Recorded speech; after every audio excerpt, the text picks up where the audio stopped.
Hello friend, I am Naval. You are watching Code with Naval. Welcome to Java series part 38. In a last video we saw Java comments. In this video we are going to discuss about very important topic, that is nothing but main method. Most of interviewer ask related to question main method. So let's first understand what is the main method. The main method is the starting point for a JVM to start execution of a Java program. Without the main method, JVM will not able to execute any Java program. Okay.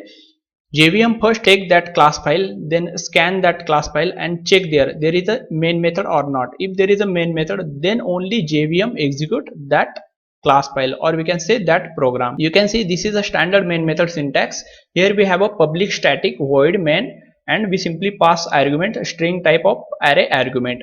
Public is the access modifier, static is a keyword, and void is a return type. When we don't want to return any value, then we use a simply void return type. And main is a method name. This is a pre-configured in a JVM.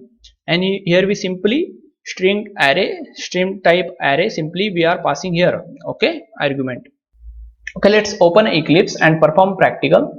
I'll simply open Eclipse and I'll simply create here one class part 38.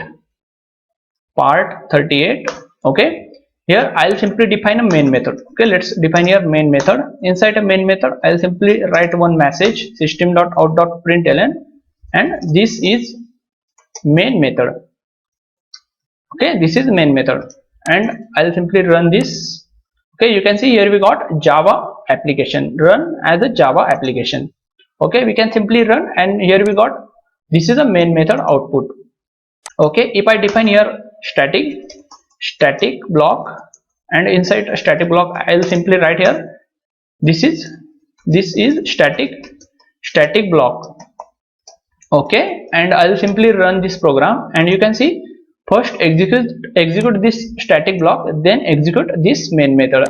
If you watch all my series, this all Java series, then you already understand first execute static block, why first execute static block, and then why execute this main method.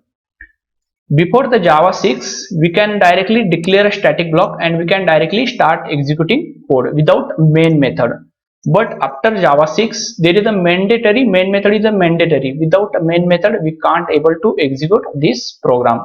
I'll simply comment this main method and I'll save and I'll try to run this program. Okay, you can see here immediately we got error. Please define a main method. Okay, now let's understand what is the public, what is static, and why we use a public static void main. All these things we will understand one by one. Okay, you can see here we have a public. It is an access specifier. We have to define a public access specifier because the JVM can't able to access if we define a default protected or a private. Okay, JVM only able to access public member. JVM not able to access this default protected or private member. Okay, let's try to change here public to, I'll simply remove this public and this method become a default method. Okay, I'll simply run this and you can see there is no main method found here. And if I add here public, okay, if I add here public and then run this program, then you can see this is a fine, there is no issue. Okay, that's why here we use a public access specifier because JVM only able to access public. Okay, then we have a static. Why we made this method is a static? We can make a static method using a static keyword. First of all, I use here static because we want to make this method a static.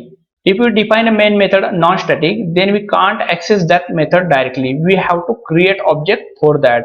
And for declaring object, we have to write one line and at least that line execute, then only object create, and then only we can access non-static member. But for executing that single line, there also we require a main method. Okay, during class load, static method load and execute. We define a static this main method because during class load only static method load and execute those method. Then we have a void return type. Why we use a void return type? In a Java, every method have some return type. If we don't want to return any value, then we use a void return type. JVM don't hold any value and don't print any value. That's why here define a void return type. JVM not able to hold any value.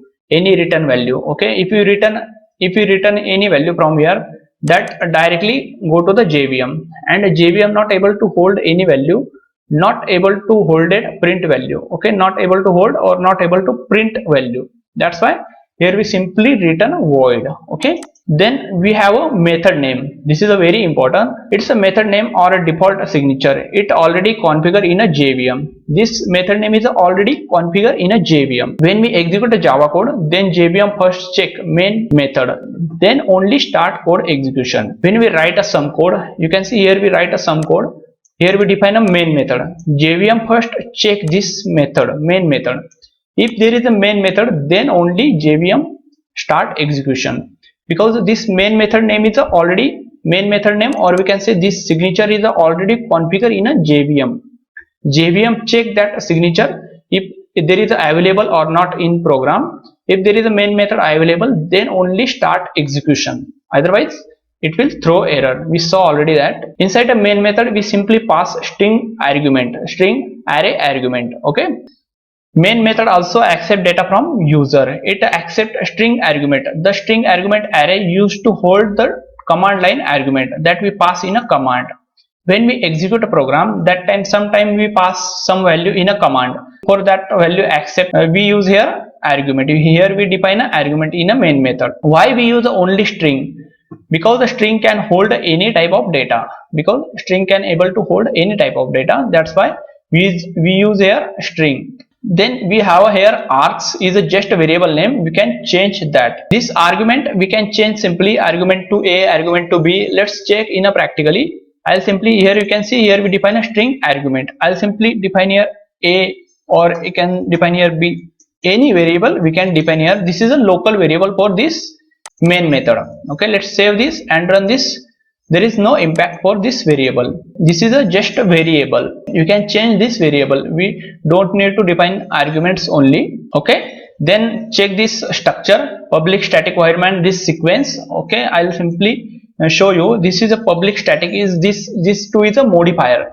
We can change sequence, modify sequence. We can write a public static, or we can write a static public also. There is no matter. I'll show. I'll simply write here public. I'll simply write it here already public static. Then I'll write here static public. Okay, I'll simply copy this static and add here. Okay, I'll remove this. You can see there is no issue. I'll simply write here static public. There is no error. If I run this program, here we got perfect output. Okay, there is no sequence. We can change this sequence also, static public or public static. Okay, then we have a string argument. We can declare, we already saw how many way we can declare an array. That many way we can define, we can declare here also. We can declare an array like a string, then bracket, array bracket, then argument, string space array bracket argument. We can declare like this also. Okay, I'll show here. Already we define it this way. I'll simply add here a and this, close this bracket. You can see there is no problem. This is just array declaration. This is not part of main method. We can write the same thing in other method also. We already write this same thing in other method also. This is just array declaration. Okay, then here you can see, here we simply pass in a main method. Here we simply pass string 3 dot and then variable name. The 3 dot in Java is called the variable argument, or we can say varargs. It allows the method to accept 0 or multiple argument. Okay, it's allowed to accept 0 or we can pass multiple argument. Okay, let's try practically. I'll simply remove this and I'll simply add here 1 2 3 dot. Okay, you can see this is our variable type. Okay, data type. Then here we simply define 3 dot, then this variable name. Okay, I can change this variable name also. If I want to change this variable name, I'll simply change this SI variable name. Okay, we will discuss about this variable argument in a separate video. We will discuss everything about this variable argument.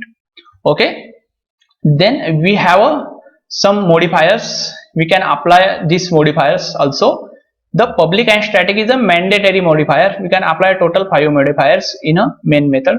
The public and static is a mandatory modifier. We have to apply those modifier, because if we don't define a public, then JVM not able to access this main method. And if we don't use a static modifier in a main method, then main method become a non-static method, and we can't access non-static method without object creation. Okay, then we have optional modifier. We can use those modifier if we want, depend on our requirement. We can make a main method final, as well as we can use this strict up p as well as synchronize. Okay, can we override? There is some question, can we override a main method? No, we can't override a main method. Why? Because the main method is a static method, and we know already we can't override a static method. Static method is not part of override. Can we overload main method? Yes, we can overload main method. Okay, let's check. Okay, I'll simply copy this same method. Okay, let's paste here, and I'll simply change here. I'll simply define here, remove this, and I'll simply define here string and this array. Let's correct this spelling, string as. Okay, and I can define here int a comma int b. Okay, you can see. Okay, you can see here we define a two method. Okay, this main method and this one method. If I run this program, you can see this method only execute. This method will not execute because JVM check this signature. Signature means method name and argument. This all JVM check this all thing. So in this video we saw everything about a main method. In a next video we will see next topic. Till that, bye bye.